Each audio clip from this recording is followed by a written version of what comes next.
और इधर देखिए रूस के सहयोगी बेलारूस ने चीन का किया शुक्रिया। राष्ट्रपति लुकाशेंको ने कहा चीन ने मुश्किल वक्त में साथ दिया, रूस का साथ देने पर बेलारूस पर भी लगे थे सैंक्शंस। चीन हमेशा हमारा भरोसेमंद साथी रहा है, लुकाशेंको ने कहा। लुकाशेंको ने जिनपिंग से मुलाकात में चीन की तारीफ की है।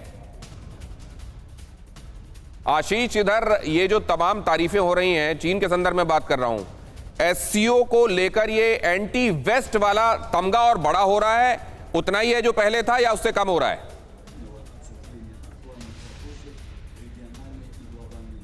बढ़ रहा है वो इसलिए क्योंकि अब जब आप देखेंगे जो मेंबर्स या तो बन रहे हैं, जैसे कि ईरान अब परमानेंट मेंबर बन गया है एससीओ का, इसी साल से वो 9वां मेंबर बन गया है।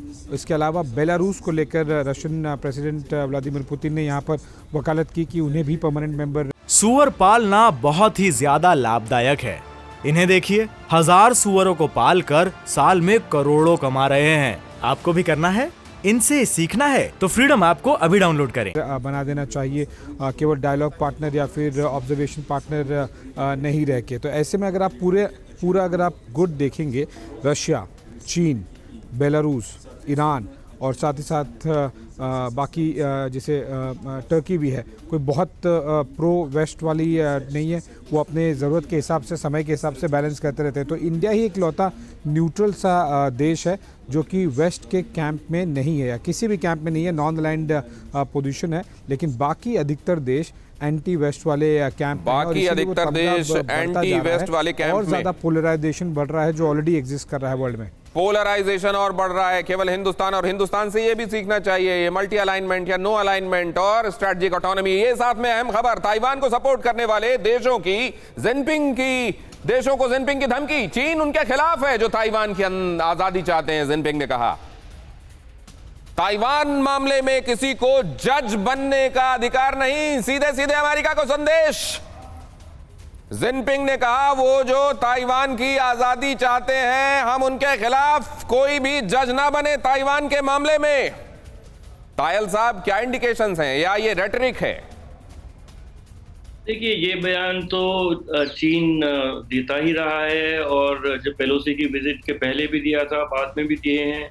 तो ये एक रिपीटिशन है वन चाइना पॉलिसी। इस समय वो चाहता है कि हर देश उसको करे, एंडोर्स करे। मैं समझता हूँ कि अभी जब डिक्लेरेशन आएगा ताशकंद का, तो शायद उसमें वन चाइना पॉलिसी को सपोर्ट पूरा एससीओ सब लोग मिलकर करें और भारत को भी थोड़ा मुश्किल हो जाएगा उसको अपोज करना, क्योंकि हम लोग उसमें अब हम डाइल्यूट करने लगे हैं अपनी पोजीशन और हम बहुत क्लियरली नहीं कहते अब कि वन चाइना पॉलिसी, हम कहते हैं कि हमारी पॉलिसी वेल नोन है। तो देखते हैं कि डिक्लेरेशन में ये किस तरह से आता है। डिक्लेरेशन में ये किस शक्ल में आता है? सर, मैं आपको यहाँ पर रोक रहा हूँ, ये महत्वपूर्ण बात आप कह रहे हैं, वन चाइना पॉलिसी, इसको लेकर डिक्लेरेशन में क्या बात कही जाती है, लेकिन जरा ये अहम खबर देखिए। सबसे पहले वॉल पर ये इलाबोरेशन, ताइवान पर फिर जिनपिंग की धमकी, चीन पर उन सभी ताकतों के हम खिलाफ हैं जो ताइवान की आजादी चाहते हैं। ये मैसेजिंग एक बार फिर से देना अमेरिका समेत उन तमाम देशों को जो इधर डेलीगेशन या इंडिविजुअली एक के बाद एक दौरा कर रहे थे ताइवान में। दुनिया में किसी भी देश को ताइवान के मामले में जज बनने का अधिकार नहीं है। ताइवान के मामले में चीन किसी भी तरह के विदेशी हस्तक्षेप को स्वीकार नहीं करेगा। टास न्यूज के मुताबिक और रूस के राष्ट्रपति व्लादिमीर पुतिन से मुलाकात के बाद जिनपिंग ने दुनिया को ये वार्निंग दी है, ताइवान के मामले में कोई दखलंदाजी बर्दाश्त नहीं। तायल साहब, अपनी बात पूरी कीजिए। तो देखिए, इस समय सबसे बड़ी बात जो है कि अभी बेलारूसिया के भी ज्वाइन करने की बात हुई, ये कहा जाता है कि जो एससीओ है उसका फोकस है सेंट्रल एशिया, कोर जो उसकी है वो है सेंट्रल एशिया।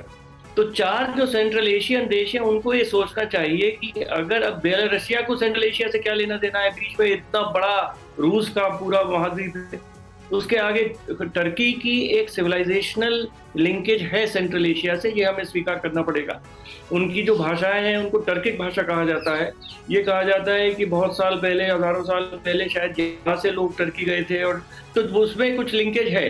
अगर जिस तरह से स्कोप बढ़ रहा है और मेंबरशिप बढ़ रही है, तो सेंट्रल एशिया से फोकस एससीओ का थोड़ा कम होता चला जाएगा और ये एक रूस और चीन का एक लैंड मल्टीलेटरल ग्रुपिंग बनेगा ठीक है। और उसमें किस तरह से क्या रूप को लेगा वो ये भारत रूप क्या आने वाला है, ये पूरी दुनिया के लिए एक इंट्रीगिंग सब्जेक्ट है। सूअर पालना बहुत ही ज्यादा लाभदायक है। इन्हें देखिए, 1000 सूअरों को पालकर साल में करोड़ों कमा रहे हैं। आपको भी करना है, इनसे सीखना है तो फ्रीडम ऐप को अभी डाउनलोड करें।